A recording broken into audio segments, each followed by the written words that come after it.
Society of Canada. Mr. Yuga, thank you for coming on. Tell me how the Canadian-Turkish community is reacting to these recent protests in Turkey. First of all, we were really, it was really shocking to see the violent images online. And therefore, we did organize to protest against this violence on Friday, 31st of May, 2013, and also 2nd of June on Sunday. We did organize a protest against this violence. So we definitely we are really concerned about that. When you talk to people, friends and family who are in Turkey right now, what are they telling you? Is it as volatile as it appears to us when we see these images on television? For a couple days it was volatile, but from the police because of the police's brutal treatments towards the ordinary people. So, but at this point, things are a little bit calmed down. But still, there is a huge tension between the peaceful protesters and the Turkish police.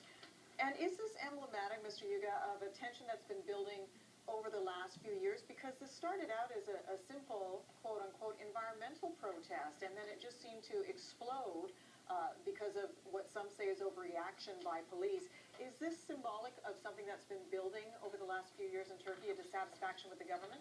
Actually, yeah, there is, but there is more than that, because this specific site had been used by the religiously inclined political parties for a propaganda. They want to build a mosque on this specific site in the past, like last half century.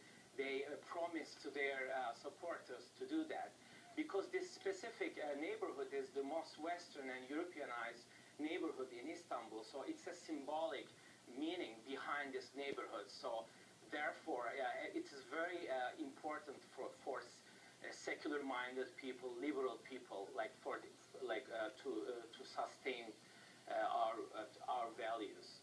So there is a symbology behind this. I understand. In your opinion, then, what needs to be done to ease the tensions and try and move forward at this point?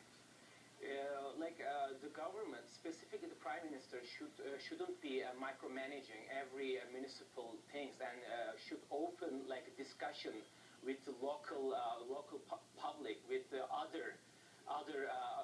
He has to open himself to the diversity of opinions and ideas and political diversity, because right now the protesters are not just from the one ideology. It's quite diverse. Even in Toronto, you could see, if you came to 2,000 people came to Queen's Park, and there were Kurdish community, Alevi community, secular Muslims, everybody was there. Gays were there. So it was like a diversity of multiplicity. He has to embrace this. An apology. We need an apology, and he's accountable. He needs to be accountable. Amri Yuga, thank you so much for your time. Appreciate it. Mr. Yuga is a spokesperson from the Turkish Society of Canada. Still to come on Direct. Till debt due